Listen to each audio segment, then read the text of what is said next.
Bonjour ou bonsoir, ça dépend de l'heure dont vous nous suivez. Mesdames, Mesdemoiselles et Messieurs, bienvenue dans votre émission Science et Conscience. Émission bi nga xam ne émission bu bees tax la ku wax science da nga ne xam-xam mais ku wax conscience jéggi na xam-xam ndax souvent dañu ko dégg ci benn philosophe ne science sans conscience n'est que ruine de l'âme kon benn mënul dem bàyyi moroomam waral tey jii ñu tëje fi boo waxtaanee lépp li nga xam ne moo ngi aaju ci science mais aussi ñu teg ko ci conscience am suñu invité nag bi nga xam ne macha allah koo xam ko ci dal xam ko ci xam-xam xam ko aussi ci expert en matière de communication sur ce ma leen di wax ne mu ngi tudd monsieur Djibril Sène nekk communicant en même temps essayiste mais aussi en même temps spécialiste dans la grande distribution mu nekk ay casquettes yu bëri ñu bàyyi monsieur Djibril Sène mu nuyoo balaa ñoo dugg ci loolu parce que casquette bu nekk bëgg naa ko laaj lan la wundu ak moom lan lañ ci mën a wax monsieur Djibril Sène maa ngi lay ziar di la jox sa wàccuwaay di la dalal dans les locaux de Ndam TV. Merci Grand Badou, merci waa Ndam TV. C'est un plaisir pour man ma ñëw fii pour mën a waxtaan ak yéen waxtaan ak seen internautes yi par rapport ak sujet yi ngeen bëgg et vraiment c'est un plaisir et maa ngi leen di remercier seen internautes yi nga xam ne aussi ñoo ñuy mën a suivre par rapport à cette émission. Merci. pàcc yi ñu war waxtaanee dina yaatu parce que macha allah comme ni ma leen ko waxee woon c'est un stage. ba tax na duñu tiit di waxtaan ak moom parce que lépp lu ñu mën a waxtaan ak moom njëriñ lay am li ñu war a waxtaanee bëri na mooy violence yi nga xam ne nemmeeku neen ko jamono jii nii mu nekk à Rufisque sonal waa Rufisque mais aussi même bu dul Rufisque sax mais au niveau national ñi koy def te ay xale.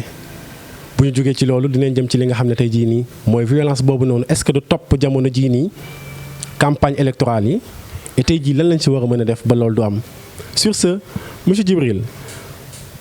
Communicant lan nga ñu mën a wax ci communicant kan moo war a tuddee boppam communicant wala communicant nit ki rek war a bàyyi ñu tuddee ko wala moom moo ko war a tuddee boppam. Merci ci question boobu xam nga ñun ñëpp nous sommes des communicants mais ça dépend ci façon bu ñuy utiliser la communication te communication dafa am ay pàcc yu bari. am na communication yu jëm ci politique am na communication yu jëm ci social communication yoo xam ne dafa dem ci économie ainsi de suite mais en grosso modo nous sommes tous des communicants et surtout boo jëlee un peuple comme le peuple sénégalais bi ñuy wax ne c'est un peuple de dialogue ça veut dire que c'est un peuple qui communique parce que quand on parle de dialogue c'est qu'il y a échange verbal échange de propos, échange d'idées, discussion pour essayer de convaincre, mais dans la paix, dans la sérénité et avec intelligence. Donc, je dis que le peuple sénégalais est un peuple de communicants et un peuple de communicateurs, un peuple de journalistes, un peuple d'experts en communication, ainsi de suite.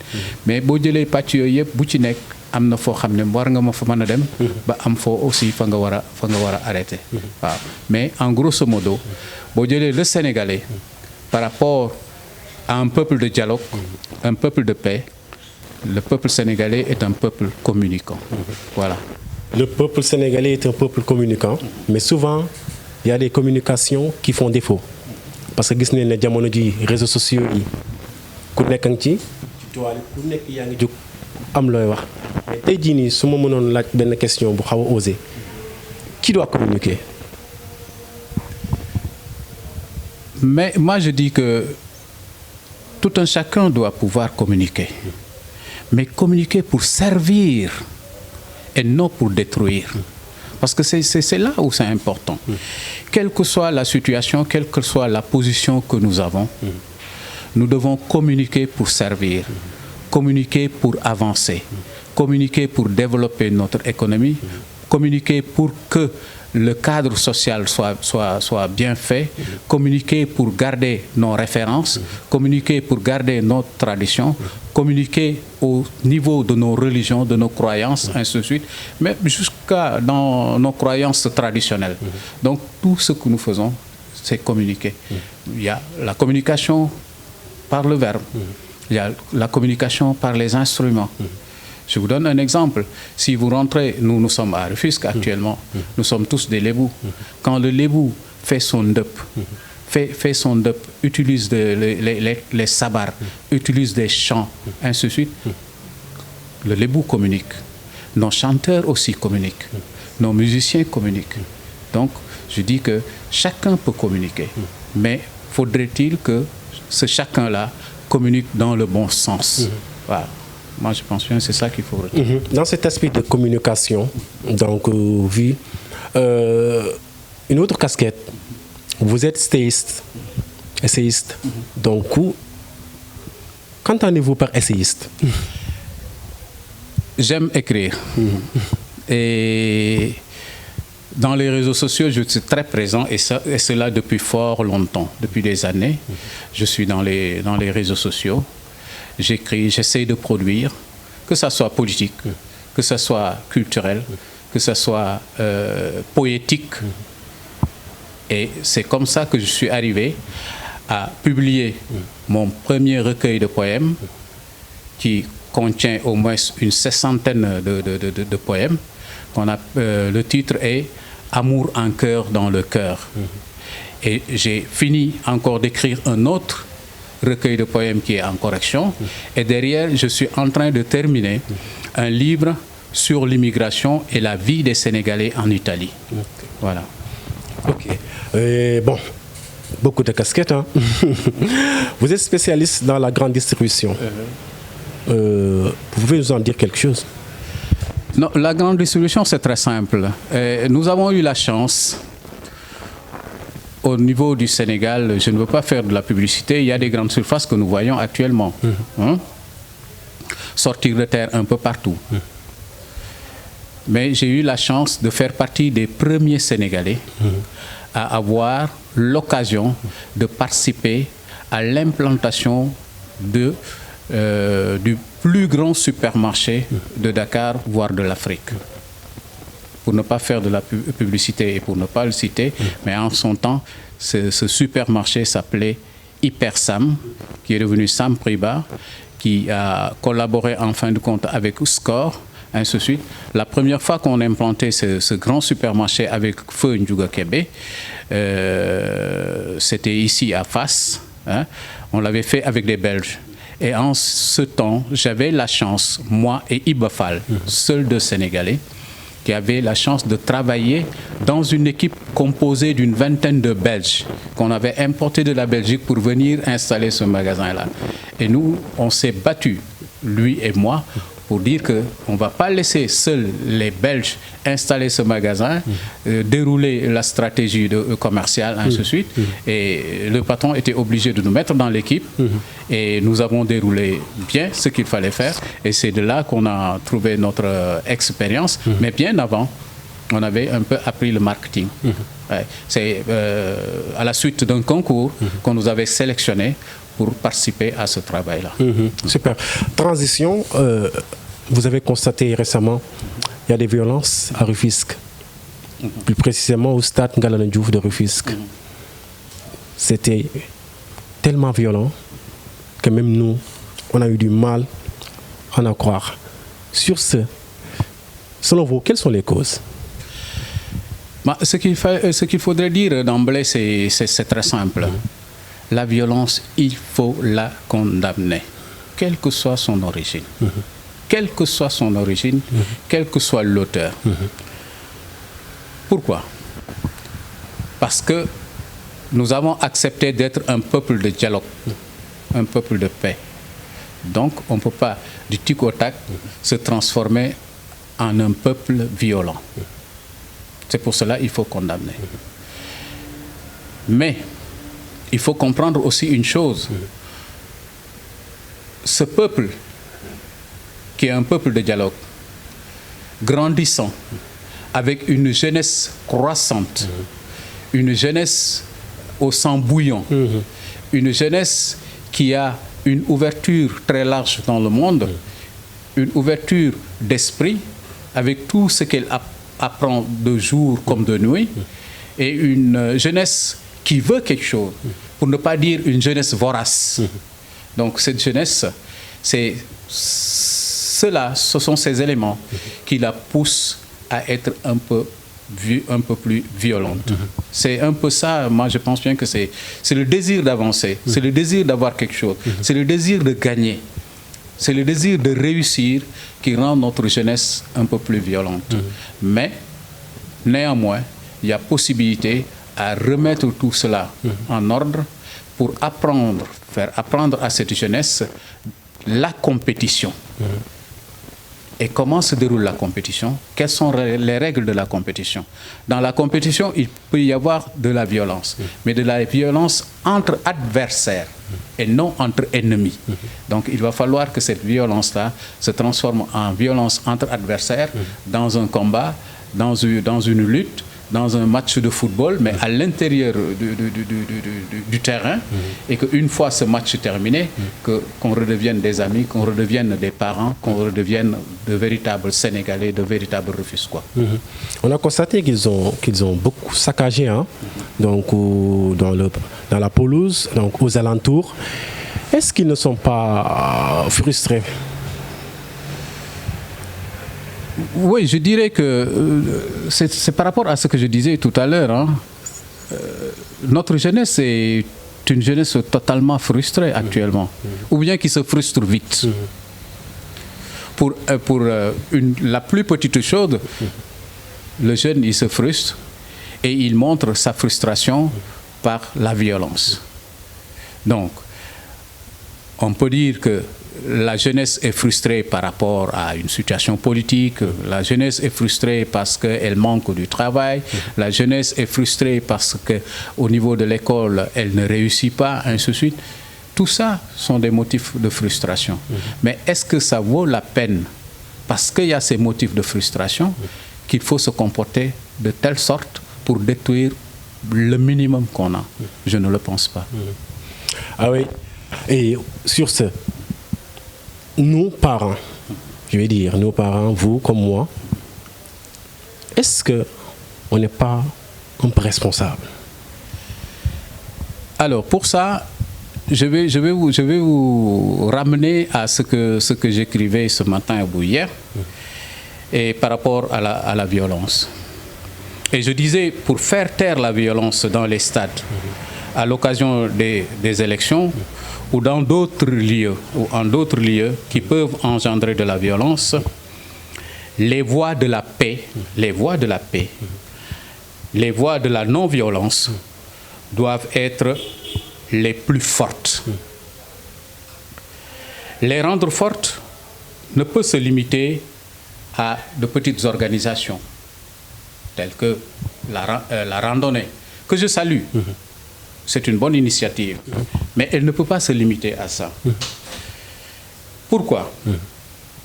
Parce que nous devons comprendre que la violence commence depuis nos maisons. Pour sortir sous l'arbre à palabre, dans le quartier, et pour ensuite venir au niveau de la rue. Donc, pour régler cette question de violence, il va falloir retourner au point de départ. Vous comprenez? Et quelqu'un disait,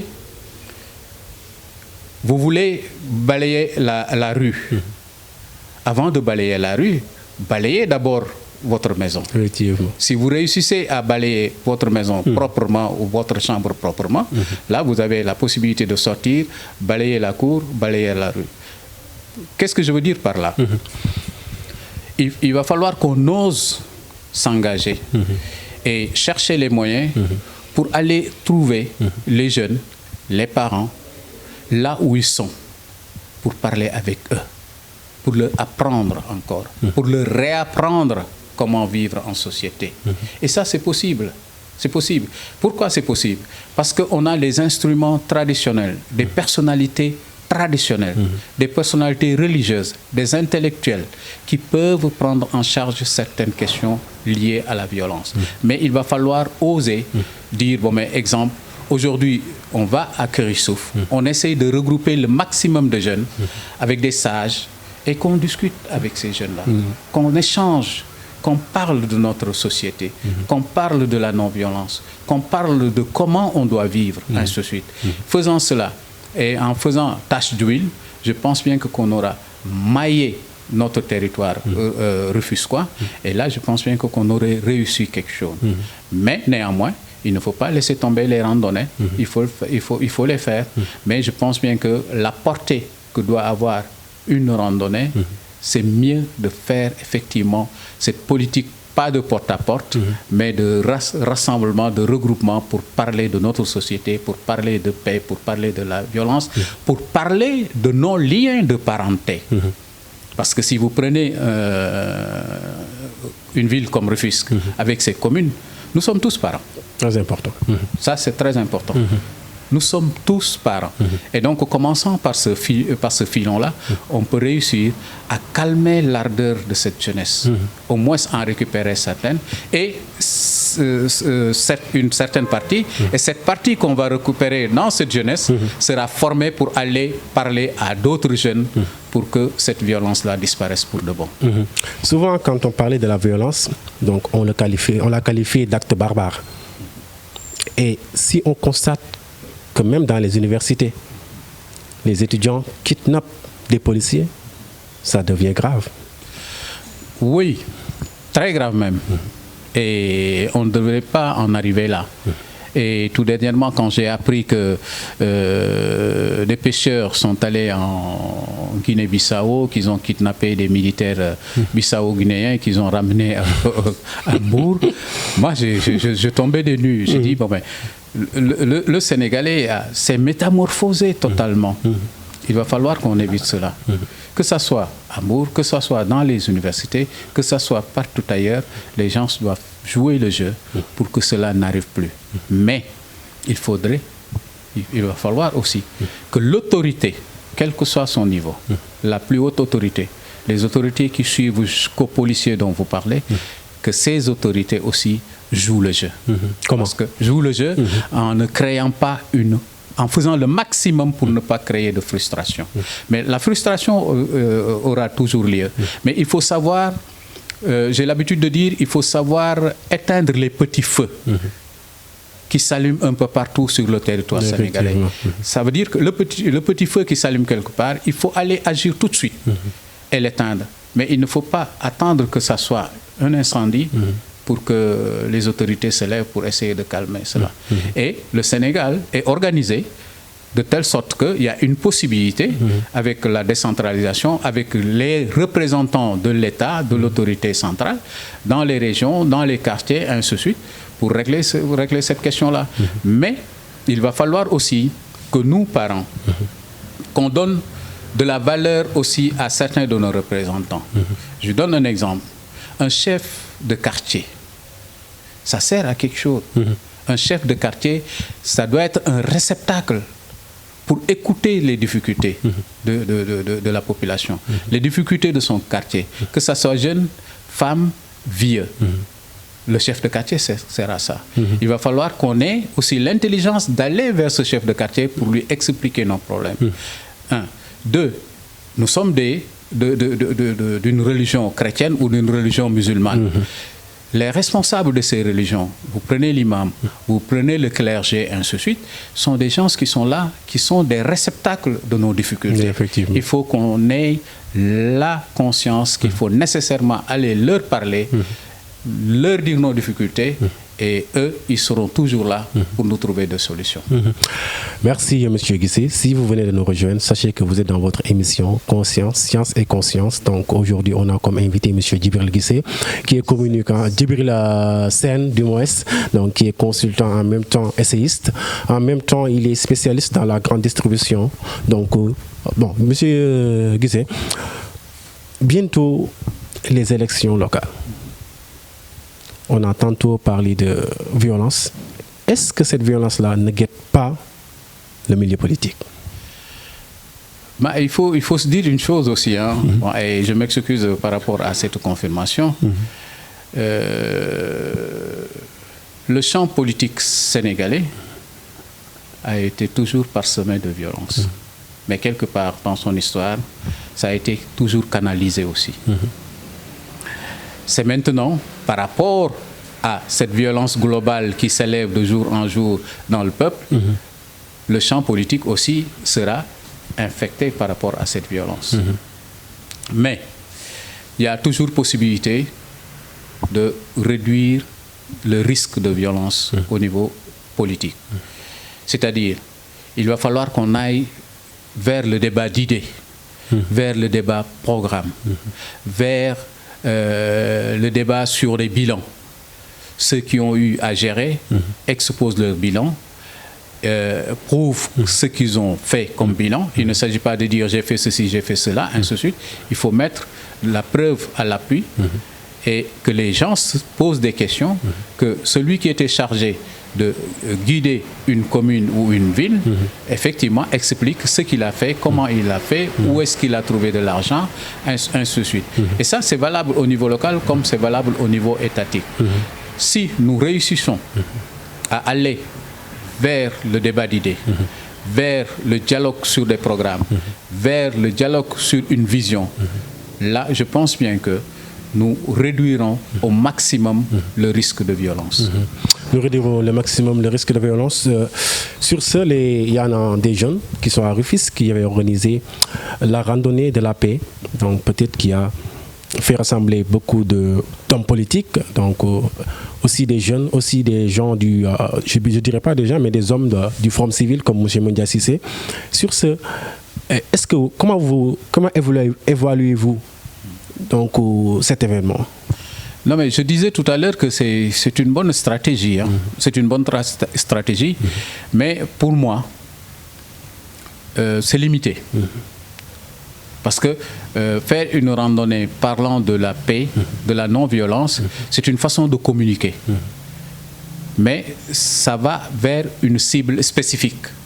Comment? Si vous faites le tour de Rufisque, ce qui est sûr, la moitié de Rufisque ou bien les 3/4 de Rufisque n'ont pas su qu'il y avait une randonnée pour la paix ou la non-violence. Ça, c'est pour cela que je donnais la stratégie d'aller de quartier à quartier, de discuter, de parler, de réellement aller à la source pour parler de la non-violence. Après, essayer de corroborer tout cela avec une randonnée ou bien avec un grand rassemblement, ainsi de suite, pour parler effectivement de paix et de non-violence. Je ne dis pas que c'est mauvais. C'est très bien d'organiser une randonnée, mais elle est très limitée par rapport à une communication qu'il faut faire sur cette question qui est d'importance capitale. Sur ce, on a constaté donc le président Macky Sall avait appelé à la non-violence, appelé aussi, donc si je peux dire, le Forum civil, appelé aussi les membres du gouvernement, appelé aussi les opposants à signer cette convention de la paix, de convention de la non-violence. Oui, cette convention, je pense bien que la charte de la non-violence, je pense bien que c'est un groupe de société civile avec les religieux, ainsi de suite, qui avait un projet pour mettre en place une charte pour la non-violence, une charte pour la paix. C'est une bonne initiative. Donc, excusez-moi, Macky Sall n'en est pour rien du tout. Non. C'est pas le président Macky Sall qui a initié cela. Hein. Ce sont les marabouts, les fils de marabouts, ainsi de suite, et une partie de la société civile qui travaille dans ce sens, mais depuis longtemps. Hein, c'est pas la première fois qu'ils travaillent pour que la paix soit dans notre pays. Donc le président Macky Sall n'a rien à voir avec cela. À lui, ils sont allés lui présenter cette charte. Super. Et lui, il a dit, moi, je ferai tout pour que la violence disparaisse du milieu politique ou disparaisse du territoire sénégalais. Donc, je vous appuierai au maximum pour que cela soit. Bon, c'est vrai que certains politiques vous diront que moi, je ne signe pas, d'autres signeront. Nous sommes dans un champ politique. il faut accepter aussi quelque part que chacun y va selon ses intérêts. Mais quand il s'agit de la paix, c'est l'intérêt de tout le monde. Ben, je suis d'accord, mais des fois, il y a certains politiques qui sont ingrats. Vous m'excusez le terme, mais il y va pour leur propre intérêt, même si il se limite à une déclaration. Quelqu'un qui dit « moi, je ne signe pas de charte » peut se limiter à une déclaration. Mais au fond de lui-même, il ne veut pas que ce pays brûle. Parce qu'il cherche à gouverner ce pays. Donc, c'est une manière de mettre un peu plus de pression par rapport aux autorités, et ainsi de suite. C'est le jeu politique.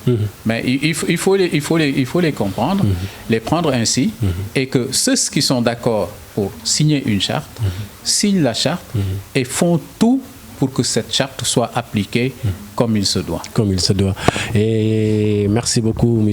Djibril Sène. Donc, ce fut un immense plaisir de vous avoir accueilli ici dans les locaux de Ndam TV, dans ce premier numéro de notre émission Science et Conscience. Donc, sur ce, quel est votre mot de la fin? Toujours un appel à la paix, un appel à la non-violence. Je connais des responsables politiques qui sont là, de premier plan, qui sont à Rufisque, qui font tout pour que tout se passe dans le calme. Et ces personnalités le disent tous les jours. Dans leur discours, on les entend. Appeler aux autres à se regrouper, à travailler ensemble. Déjà, ça, c'est un acte pour aller vers la paix. Et il y a des jeunes aussi qui travaillent dans ce sens. Il y a des religieux qui travaillent dans ce sens. Il va falloir que toutes ces personnalités-là, toutes ces personnes, qu'on essaye de les accompagner, qu'on essaye de les appuyer, qu'on essaye de reprendre les messages que ces personnes lancent envers les populations, qu'on essaye de les reprendre et de les partager au maximum, surtout dans les réseaux sociaux. Parce que, en général, la violence à l'heure actuelle part toujours des réseaux sociaux où elle est amplifiée par les réseaux sociaux. Et en dernier lieu, je dirais, bon, mais c'est dommage qu'on ait un peu brûlé tout ce qui le gazon au stade de Ngalandou Diouf, ainsi de suite. C'était pas la peine. C'était pas la peine. Bon, il va falloir que les autorités aussi se lèvent et réparent cela très rapidement. Parce que le club de football que nous avons s'entraînait là-bas et recevait là-bas dans le championnat, il va falloir que ce club-là reste dans son terrain pour continuer son sport, pour continuer le football, au lieu d'aller squatter d'autres stades à Pikine ou à Guédiawaye. Ce serait pas du tout joli. Voilà, je vous remercie. On vous remercie, chers amis internautes de Ndam TV. Donc, c'était votre émission Science et Conscience. On vous remercie de votre apostrophe accueil vis-à-vis du contenu de cette émission. On vous donne rendez-vous prochainement, Inch'Allah. D'ici là, portez-vous bien.